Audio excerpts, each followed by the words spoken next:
Hello दोस्तों, क्या हाल है आप सभी का। आशा करते हैं आप लोग स्वस्थ होंगे। दोस्तों, मैं एक खुशखबरी के साथ आप लोगों के साथ जुड़ चुका हूँ अपनी क्लास लेने के लिए। और वो खुशखबरी क्या है, मैं आपको पहले बता दूं कि जो है ये हमारी टीम है पूर्वांचल कैरियर क्लासेस, जो आप लोगों के लिए अभी तक सारे बैचेस पूर्णतः निःशुल्क दे रही है। उसमें एक और बैच ऐड कर लीजिए आप लोगों के लिए बेहतरीन से बेहतरीन कंटेंट लेकर हमारे अनुभवी शिक्षक उपस्थित हो रहे हैं आपके सामने।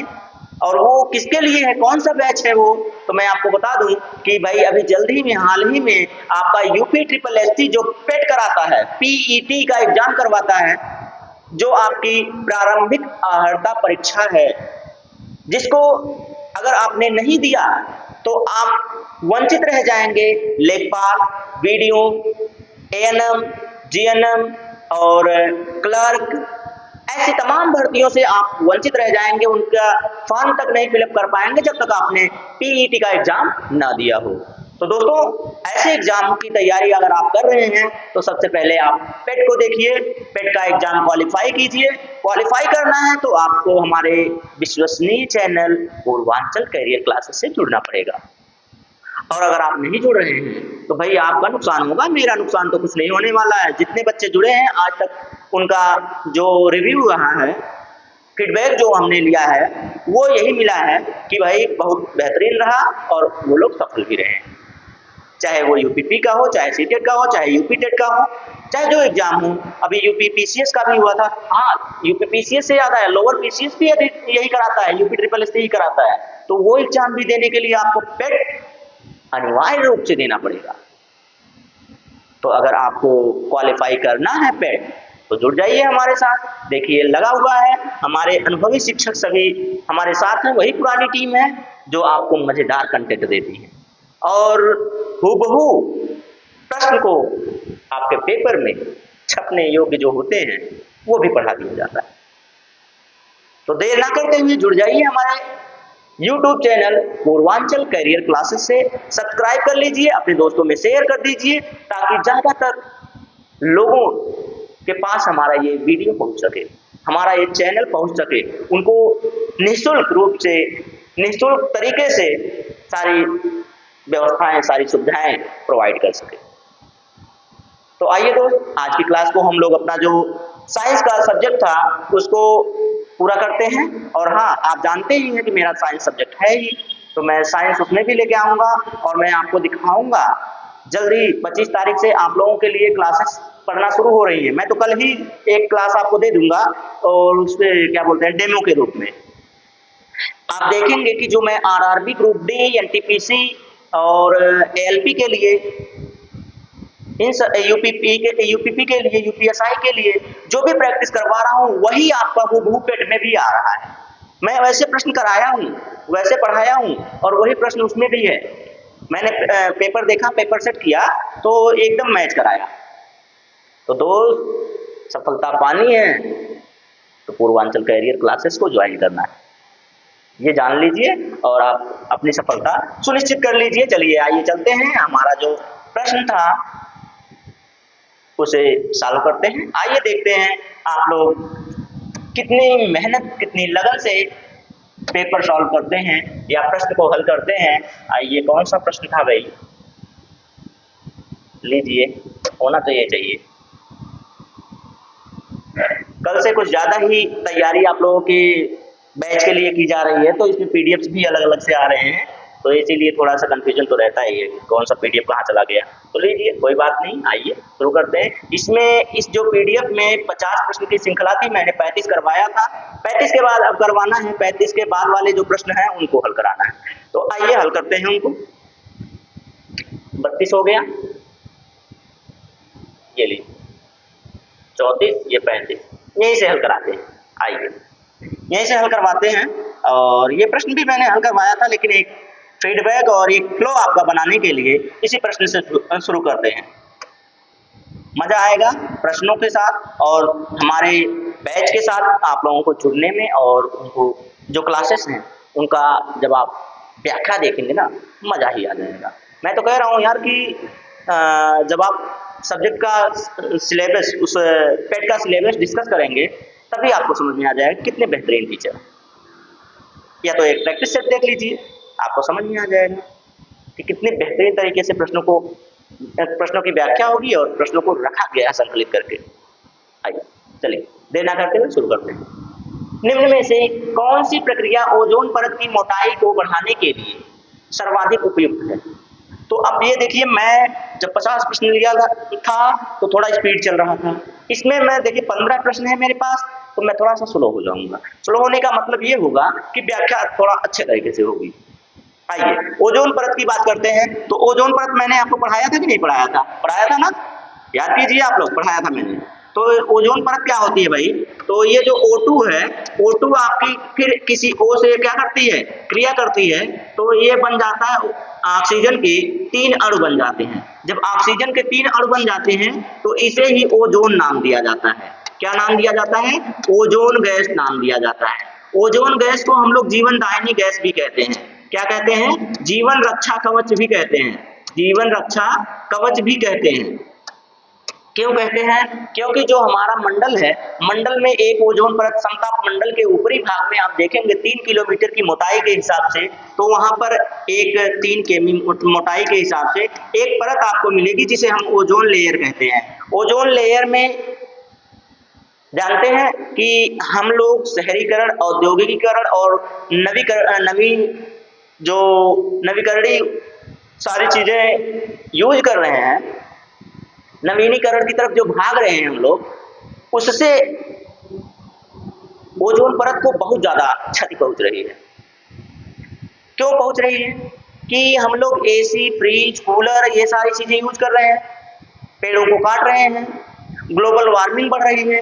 ग्लोबल वार्मिंग बढ़ रही है, ग्रीन हाउस गैसेस बढ़ रही हैं, तो वैश्विक तापन बढ़ रहा है। वैश्विक तापन बढ़ रहा है तो उसमें फ्लोरीन बढ़ रहा है। जब फ्लोरीन बढ़ रहा है तो फ्लोरीन हमारी ओजोन परत के लिए सबसे नुकसानदायक चीज है। इसीलिए कहते हैं CFC, यानी कि प्रशीतन के रूप में, देखिए ऊपर नीचे लिखा हुआ भी है, प्रशीतन के रूप में प्रयोग की जाने वाली गैस जो है आपकी फ्लोरीन। कौन है? फ्लोरीन। फ्लोरीन बहुत ज्यादा नुकसान करती है। इसीलिए तो अब ये जान जाइए कि फ्लोरीन जहां भी उपयोग होता हो, फ्लोरीन का यूजेज हो, उनको कम कर दिया जाए, अपने आप ओजोन परत अपने आप को मेंटेन कर ले।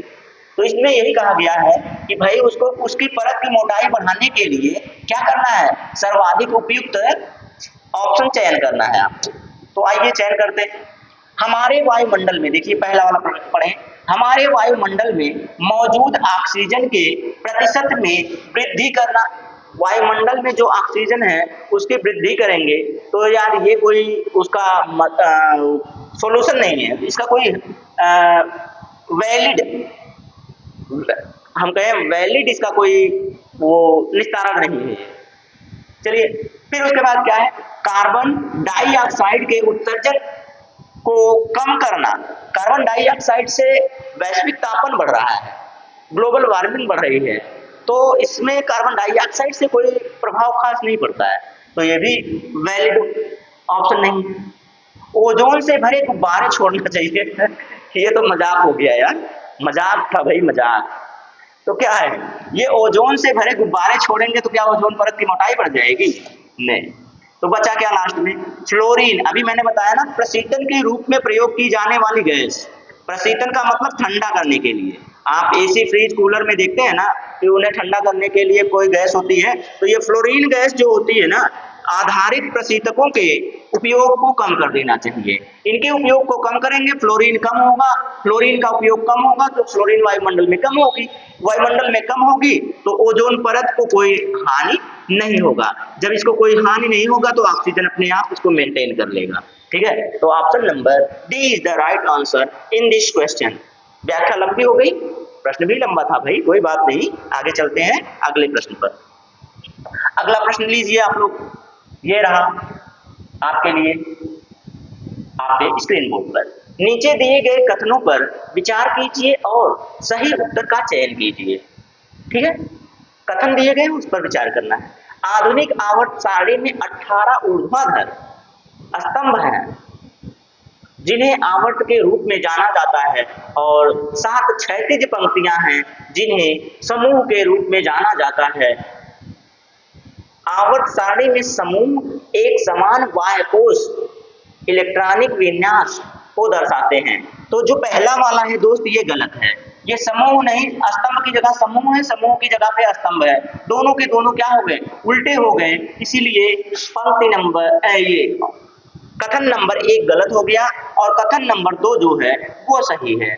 ये जो आवर्त सारणी में समूह होते हैं, समूह में एक समान बाह्य कोश वाले इलेक्ट्रॉनिक विन्यास के हिसाब से रखा जाता है, इलेक्ट्रॉनिक कॉन्फ़िगरेशन के हिसाब से उनको रखा जाता है। इसीलिए ये वाला जो ऑप्शन है ये वैलिड और सही है। इसीलिए अब कथन देखते हैं कि कथन 2 सत्य है और कथन 1 असत्य है। ये तो पहला ही ऑप्शन सही मिल गया आपको, option number A is the right answer in this question. तो कितना बढ़िया है जब आप आवर्त सारणी जानते हैं, आवर्त सारणी के बारे में जानते हैं। भाई हाई स्कूल तक तो यार आवर्त सारणी बहुत बढ़िया से पढ़ा दी जाती है, नहीं पढ़ाई गई होगी तो मैं पढ़ा दूंगा, टेंशन ना लीजिए। एक क्लास की बात है, एक क्लास में समझा दूंगा, आपको समझ में आ जाएगा। 2 विद्युत परिपथों से प्रवाहित धाराओं का अनुपात 1:4 है। यदि उनके प्रतिरोधों का अनुपात 2:1 हो तो उनकी शक्तियों का अनुपात बताइए। उनकी शक्तियों का क्या बताना है भाई, अनुपात बताना है। तो अब ये बताइए इनकी शक्तियों का जब अनुपात करेंगे तो क्या हो जाएगा, ये हो जाएगा 1/4 है और इसमें मल्टीप्लाइड बाई 2 करेंगे,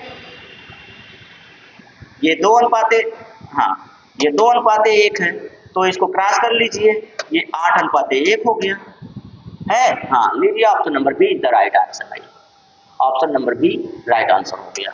ठीक है, चलिए आगे चलें।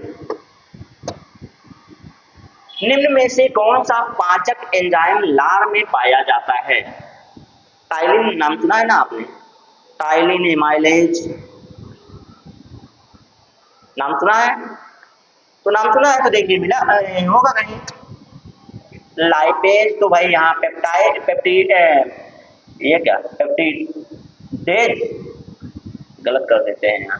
चलिए ऑप्शन नंबर डी, ये देखिए एमाइलेज, मैंने बोला था ना एमाइलेज और टाइलिन, टाइलिन है नहीं तो टाइलिन नहीं है तो एमाइलेज को लगाइए, टाइलिन नहीं है तो एमाइलेज को लगाइए। ये पाचक एंजाइम है, पाचक एंजाइम है जो लार में मिले होते हैं और भोजन में मिलकर उनकी लुप्ति बनाकर उनमें जो जीवाणु होते हैं उनको नष्ट कर देते हैं, जो जीवाणु होते हैं हानिकारक उनको नष्ट कर देते हैं। ठीक है, एक तरल यानी कि जल द्वारा गैस यानी कि जलवाष्प में परिवर्तित होने वाली, बहुत आसान सा प्रश्न है, बहुत आसान सा प्रश्न है, बस आपके समझने का फेर है। अगर ऐसे प्रश्न आप दिमाग से हल कर दे रहे हैं तो इसमें आपको 1 सेकंड का टाइम लगेगा, 1 सेकंड का टाइम सोच लीजिए।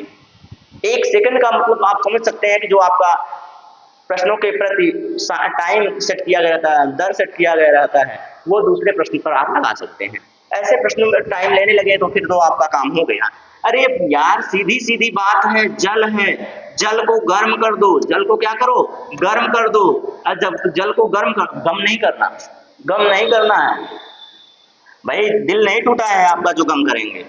चलिए उसको गर्म कर दीजिए, अरे गर्म करेंगे, जल को जब गर्म करोगे आप, इसको डेल्टा से दर्शाते हैं ना गर्म करने को, जब उसको गर्म करेंगे तो गर्म करने पर ये तो वाष्प ही तो बनेगा, वाष्प बनेगा। अब जब वाष्प बनेगा इस क्रिया को क्या कहते हैं, वाष्पीकरण कहते हैं, बात खत्म। इस क्रिया को क्या कहते हैं, वाष्पीकरण कहते हैं, बस ठीक, बात खत्म हो गई। ऑप्शन नंबर बी सही हो गया। ऐसे प्रश्नों पर ज्यादा टाइम लगाएंगे तब तो आपकी बल्ले बल्ले हो जाएगी भाई।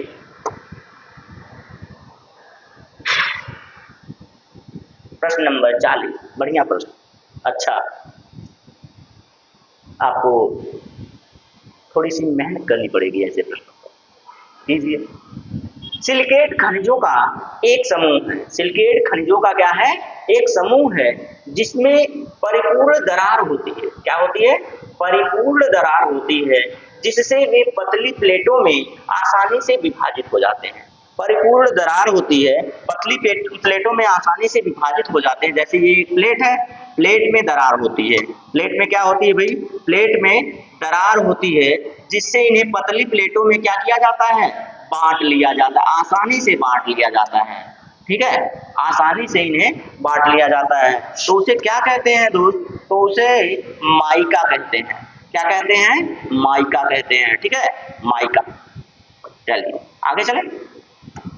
ऐसे बेहतरीन प्रश्न हैं सभी।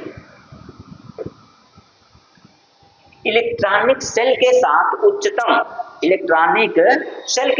उच्चतम प्रिंसिपल क्वांटम संख्या के साथ जोड़े गए इलेक्ट्रॉन कहलाते हैं। उच्च प्रिंसिपल क्वांटम संख्या के साथ जोड़े गए, तो अब आप बता सकते हैं इसको आसानी से। भाई वैलेंसी कहते हैं यार, वैलेंस इलेक्ट्रॉन कहते हैं उसको। क्या कहते हैं? वैलेंसी या वैलेंस इलेक्ट्रॉन कहते हैं उसको। लीजिए, option number D is the right answer in this question. तो कितना प्यारा सा क्वेश्चन है, कितने अच्छे से क्वेश्चन है। इलेक्ट्रॉन को, उस इलेक्ट्रॉन को क्या कहते हैं? बैलेंस इलेक्ट्रॉन कहते हैं यार। क्या कहते हैं? बैलेंस इलेक्ट्रॉन कहते हैं। वो वाला बैलेंस नहीं, ये वाला बैलेंस। बैलेंसी दिखाते हैं, उसी से क्या दिखाते हैं? बैलेंसी दिखाते हैं। और ये जो इलेक्ट्रॉन होता है वो पूर्ण रूप से बैलेंस होता है। ठीक है, बैलेंस होता है उसके पास। चलिए आगे चलें।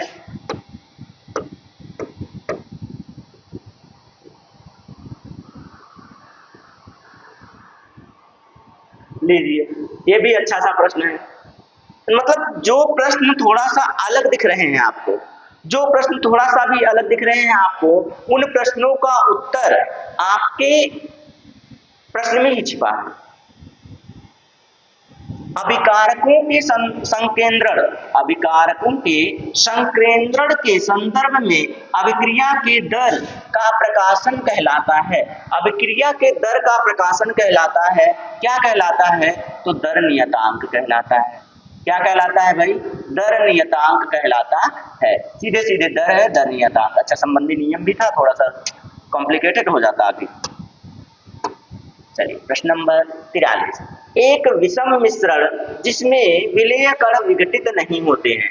विलेय कण जब विघटित नहीं होंगे बल्कि संपूर्ण माध्यम निलंबित रहते हैं। निलंबन का मतलब वो अलग रहते हैं, तो उन्हें कहा जाता है निलंबन। उन्हें क्या कहा जाता है भाई? उन्हें कहा जाता है निलंबन। शायद मैंने इसको पढ़ाया था, ऐसा प्रश्न तो मैंने पढ़ाया हुआ है आपको। ऐसा प्रश्न सेम हूबहू प्रश्न पढ़ाया है मैंने। उसको क्या कहा जाता है? निलंबन कहा जाता है। मतलब ये विघटित नहीं हो रहा है, वो टूट नहीं रहा है किसी विलायक में। जैसे मैंने यार एक गिलास लिया, गिलास में पानी ले लिया, गिलास में क्या ले लिया? पानी ले लिया। अब इस पानी में मैं बालू के कण मिलाऊं तो क्या ये मिल जाएगा? इसमें नहीं मिलेगा। जब नहीं मिलेगा तो निलंबित रहेगा, हमेशा निलंबित रहेगा। जब हमेशा निलंबित रहेगा तो इसको निलंबन ही तो कहा जाएगा। बस सिंपल सा ऑप्शन, सिंपल सा उत्तर। सिंपल सा उत्तर आप देखिए, आप आसानी से निकल सकते हैं। यानी कि किसी भी पानी में अगर आप लोहे का बुरादा यानी कि चूर्ण घोलेंगे या फिर आप ये बालू घोलेंगे तो क्या ये घुल जाएंगे? ये नहीं घुलते हैं, नहीं घुलते हैं। निलंबन की क्रिया होती है इसमें। निलंबन की क्रिया देखिए, निलंबन हो गया, बस बात खत्म। आसुत जल विद्युत का क्या होता है? प्यारा सा प्रश्न, आसान सा प्रश्न, आया हुआ प्रश्न। क्या सुचालक होता है? क्या अतिचालक होता है? क्या फिर ये अर्धचालक होता है? क्या कुचालक होता है? आप जानते हैं जो शुद्ध जो जल होता है ये पानी का सुचालक होता है। पानी का क्या होता है? सुचालक होता है। इसने पूछा है आसुत जल। आसुत जल यानी कि इसको अंग्रेजी में कहेंगे डिस्टिल वाटर। क्या कहेंगे भाई? डिस्टिल वाटर कहते हैं इसको। इसमें से जो आयन होते हैं वो निकाल दिए जाते हैं। जो आयन होते हैं वो क्या कर दिए जाते हैं? निकाल दिए जाते हैं। यार जब जल आयनित ही नहीं होगा मेरे भाई, जब जल आयनित नहीं होगा, जब तक उसमें आयन नहीं होंगे तब तक उसमें धारा प्रवाहित नहीं होती है, धारा प्रवाहित नहीं होती है। तो उत्तर आपको समझ में आ गया होगा कि क्या हो जाएगा, कुचालक। जिसमें धारा प्रवाहित नहीं होती है वो विद्युत के कुचालक होते हैं। तो ये जो आसुत जल है ये विद्युत का कुचालक हो जाएगा। क्यों हो जाता है? क्योंकि आसुत जल बनाने के लिए उसमें उपस्थित आयनों को पृथक्कृत कर लिया जाता है, इसीलिए उसमें जब आयन नहीं होगा तो धारा नहीं प्रवाहित होगी, धारा नहीं प्रवाहित होगी तो मेरे भाई वो विद्युत का कुचालक कहलाएगा। बस।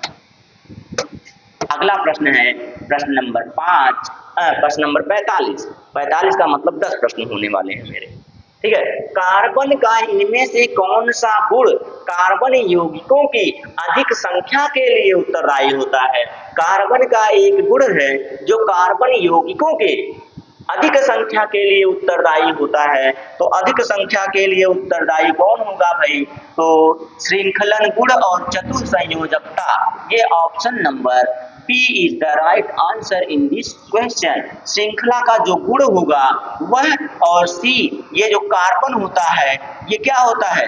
चतुर संयोजकता वाला होता है, 4 संयोजकता वाला होता है। इसमें चारों तरफ से क्या होते हैं? चारों तरफ से हम तत्वों को जोड़ सकते हैं, हाइड्रोजन को जोड़ सकते हैं, किसी और तत्व को जोड़ सकते हैं, ठीक है। जब जोड़ सकते हैं तो आप समझ सकते हैं कि ये संयोजकता इसकी चतुर हो जाएगी और श्रृंखलन का गुण इसमें होता है।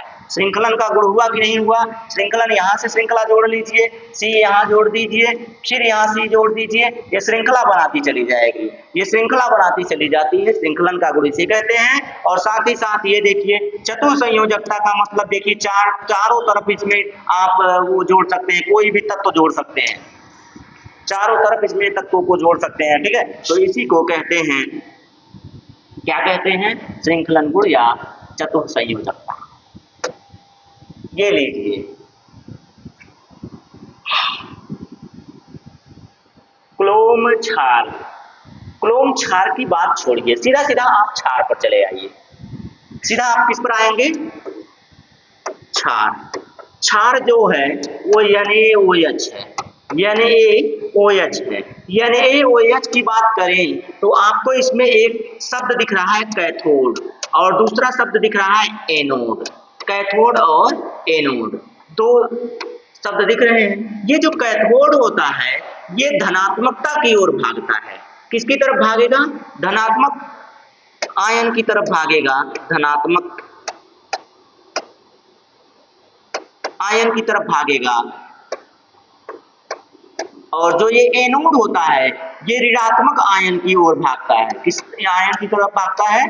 तो ऋणात्मक आयन की तरफ भागता है। तो आप अब समझ सकते हैं कि आपके लिए इतना ही जरूरी है, इससे ज्यादा जरूरी नहीं है कि जो कैथोड होगा उसका जो आयन होगा वो किस तरफ भागेगा? प्लस आयन की तरफ भागेगा, और जो एनोड होगा उसका जो आयन होगा वो ऋण आयन की तरफ भागेगा, माइनस की तरफ भागेगा। तो आप अब इतना समझ सकते हैं कि इसमें अगर हम इसको विघटित करते हैं तो इसको तोड़ते हैं तो Na प्लस आयन आता है, OH माइनस आयन आता है। तो अब बताइए कैथोड की बात कर रहा है, कैथोड पर कौन भागेगा? सोडियम भागेगा कि नहीं भागेगा? सोडियम भाग रहा है कि नहीं भाग रहा है ये बताइए। इसमें सोडियम है, लीजिए सोडियम भाग रहा है। कार्बन मोनोऑक्साइड हो ही नहीं सकता, क्लोरीन माइनस होता है ये भी नहीं जा सकता। OH280 ये क्या है भाई? इसे भी हटा दो, इसका कोई मतलब नहीं है। चलिए, तो इसमें से आपको समझ में आया सोडियम। सोडियम इसका राइट आंसर हो जाएगा, बात ही खत्म हो जाएगी। चलिए, सोडियम प्लस आयन पे होता है इसलिए यही जाएगा। आइए आगे चलिए, प्रश्न नंबर 47।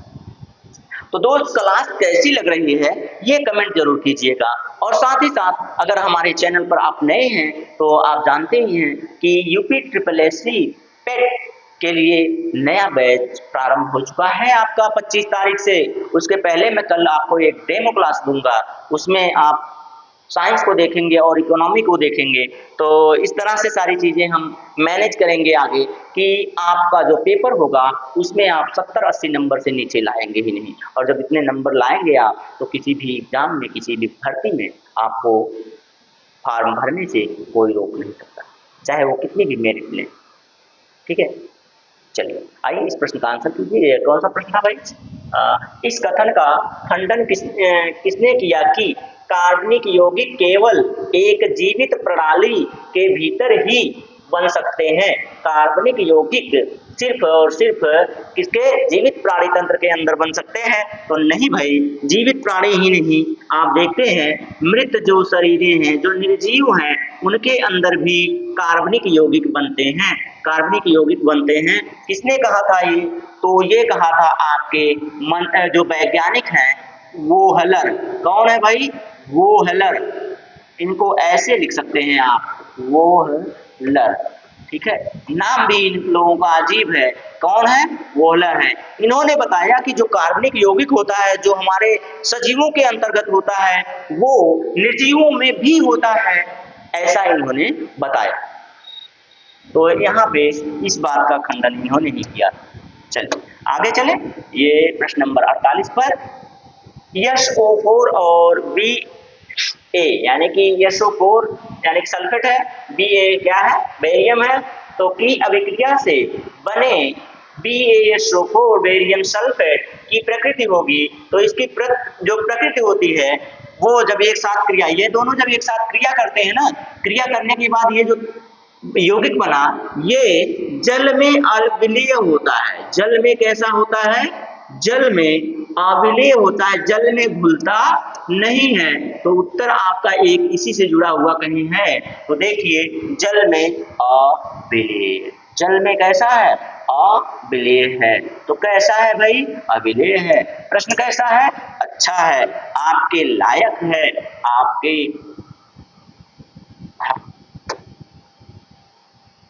चलिए, इनमें से किस कोलायड में तरल परिक्षेपण माध्यम में ठोस परिक्षिप्त अवस्था होती है? ठोस परिक्षिप्त अवस्था होती है, तो किसमें होती है दोस्त? तो ये प्रश्न भी आप लोगों के लिए बेहतरीन प्रश्न है। इसमें मैं आपको छोड़ देता हूँ, आपके लिए छोड़ देता हूँ। तो प्रश्न ये मैं आपके लिए छोड़ रहा हूँ, तो क्या लिख दूँ? आपके लिए कमेंट वर्क है।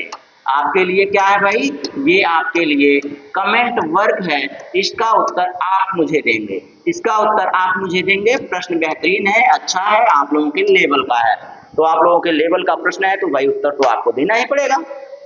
तो एक बार मैं फिर आपको बता दूं कि जो हमारा पेट बैच लॉन्च हो रहा है वो पूर्णतः निःशुल्क है, आपके लिए है।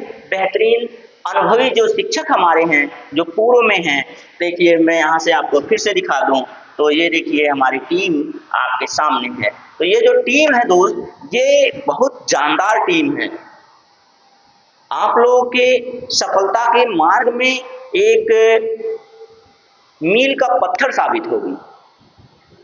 क्योंकि इसमें जो भी इंसान है अपने आप में एकदम परिपूर्ण है, अनुभव से भरपूर है और प्रश्न बनाने में तो एकदम माहिर है।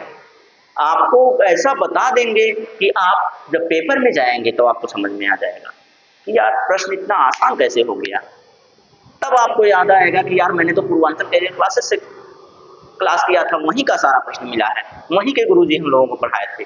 अरे वही नीलकमल गुरुजी जो भूगोल और आपको स्टैटिक्स पढ़ाएंगे, वही रवि सर जो रीजनिंग और इस समय आपको मैथ पढ़ाएंगे, वही राहुल सर हैं जो हिंदी तो आपको ऐसा पढ़ा देंगे कि लगेगा कि आप यार हिंदी आपकी मातृभाषा तो है ही, आपने कभी उसको छोड़ा ही नहीं था, लगेगा कि उससे जन्मजात नाता है। और बाकी मनोज सर हैं जो आपका निर्देशन हमेशा करते रहते हैं, और साथ ही साथ मैं आप लोगों के साथ हमेशा जुड़ा ही रहता हूं। तो चलिए दोस्त, आज के लिए मैं इतना ही रहने देता हूं। तो आज के लिए बस बहुत हुआ, तो विदा दीजिए मुझे।